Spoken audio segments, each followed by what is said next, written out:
sente que às vezes tem um problema na sua vida, uma área da sua vida que é pura confusão, você não sabe nem por onde começar a resolver aquele dilema, cada vez que você pensa sobre aquilo, parece que o nó fica mais forte e mais difícil de resolver. Nessas horas é que a gente percebe que não é o problema que tá uma confusão, não é a vida que tá uma confusão, é aqui, a sua cabeça tá uma confusão. Hoje eu vou falar sobre, acho que é a demanda mais comum entre as minhas alunas e as minhas clientes. Elas normalmente chegam pra mim e falam: Cissa, eu preciso organizar as minhas ideias. Se você ainda não me conhece, meu nome é Cecília Barreto, eu sou neurocientista e coach de carreira. E tanto aqui quanto lá no Instagram, a gente fala sobre o planejamento da sua carreira, sua tomada de decisão e produtividade. Então, vamos começar do começo. Quando as minhas alunas, as minhas clientes e você que acabou de chegar tem essa sensação de confusão interna, a primeira coisa que você me pede é: nossa, preciso muito organizar as minhas ideias. O que é que significa na prática organizar as nossas ideias? É quando a gente sai de um pensamento chamado divergente para um pensamento chamado convergente. Calma, que vai ficar fácil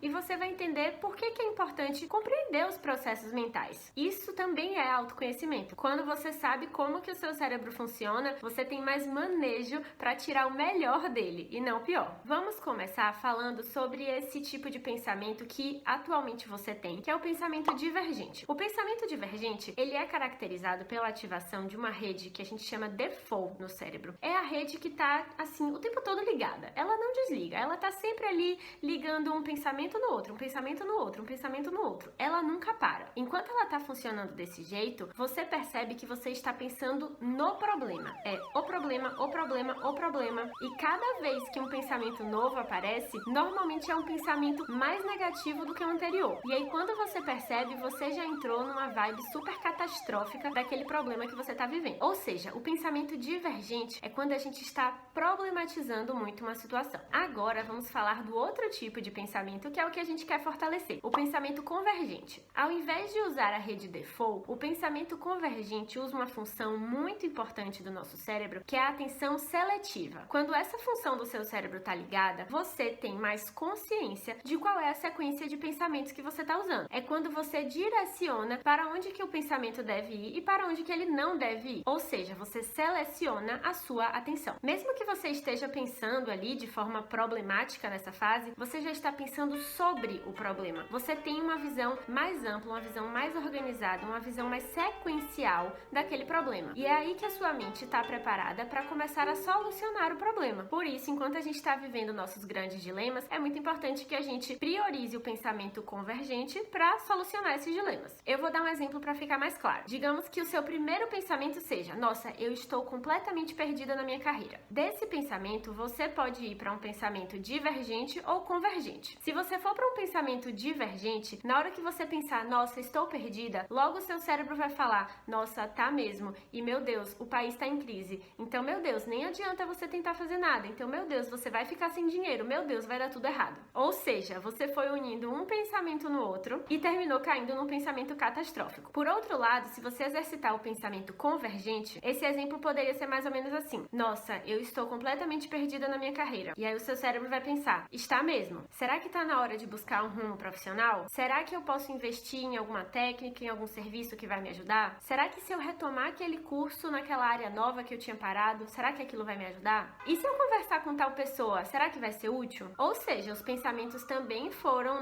unindo ali um no outro, mas de forma lógica, de forma a solucionar o dilema inicial. Fazendo essa distinção, é importante destacar que o pensamento divergente não é péssimo. Ele só não é útil para a solução de problemas. Mas quando, por exemplo, você precisa ser inovadora, ou ser mais criativa, ou até descansar e se divertir, aí o pensamento divergente é perfeito. Ele tem a função dele. A gente só tem que saber a hora que a gente usa cada tipo de pensamento. Então, para você que sente que está com as ideias confusas e quer organizar suas ideias, eu vou trazer 5 formas de você fortalecer esse pensamento convergente. A primeira delas é escrever no papel e caneta.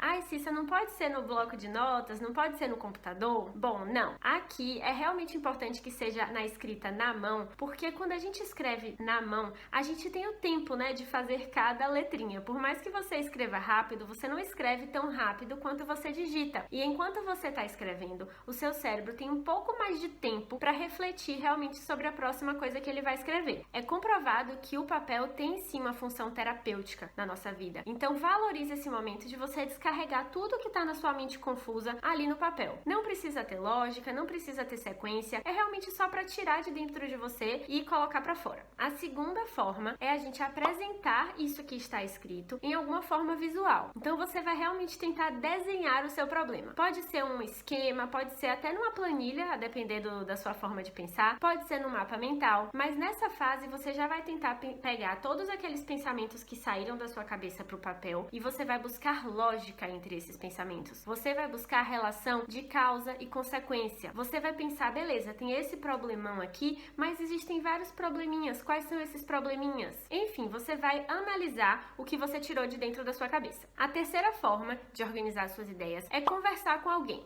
Mas aqui não adianta você conversar com qualquer pessoa. Você precisa ser criteriosa naquelas pessoas que fazem parte do júri da sua vida. Podem ser pessoas que entendem muito sobre o problema que você está vivendo ou pessoas que te conhecem muito e que você valoriza a opinião. O interessante é que quando a gente está expondo o problema para alguém, a gente de novo busca mais argumentos, busca mais lógica e só em falar para alguém, com certeza você já vai clarear muitas coisas na sua cabeça. A quinta forma de você organizar suas ideias é você tomar microdecisões. É muito possível que esse seu dilema que deixou as suas ideias desorganizadas não consiga ser solucionado do dia para a noite com uma atitude. Se for, ótimo, toma essa atitude. Mas talvez não seja. E é aí que a gente vai valorizar o movimento, a gente vai valorizar o progresso. Talvez, se você precisa tomar grandes atitudes para aliviar essas ideias bagunçadas, você tenha medo, você se sinta insegura. E é aí que as microdecisões ajudam. Você não precisa assumir um grande risco e fazer um grande movimento. Você só precisa assumir o próximo pequeno passo que vai te ajudar naquelas ideias bagunçadas. E aí, à medida que você toma essas micro decisões, você vai se fortalecendo, vai enxergando tudo com mais clareza e tudo fica mais fácil. E a quinta forma da gente organizar as nossas ideias é praticar técnicas de atenção plena. Essas técnicas que a gente chama de mindfulness têm muitas e muitas comprovações científicas dos benefícios pra gente. Então sim, você tirar um tempo para você meditar, você praticar algum tipo de silêncio, você repetir mantras, você fazer yoga, todas essas práticas relacionadas à atenção plena te ajudam a se conectar com a sua intuição, fazer leituras mais apropriadas das suas emoções e conseguir ler essas suas ideias que antes estavam bagunçadas. Eu quero muito saber qual dessas 5 formas de organizar as ideias é a mais útil no seu caso. Se você já praticou alguma delas, se você tem o hábito sempre de praticar alguma delas. E também eu fiquei curiosa para saber qual seria a mais difícil. Se alguma delas você já tentou, mas não funcionou para você, ou se de repente foi uma surpresa a recomendação que você viu aqui. Como sempre, eu fico muito feliz em ajudar e a gente se vê na semana que vem no próximo vídeo no nosso canal. Um beijo e até mais. Tchau!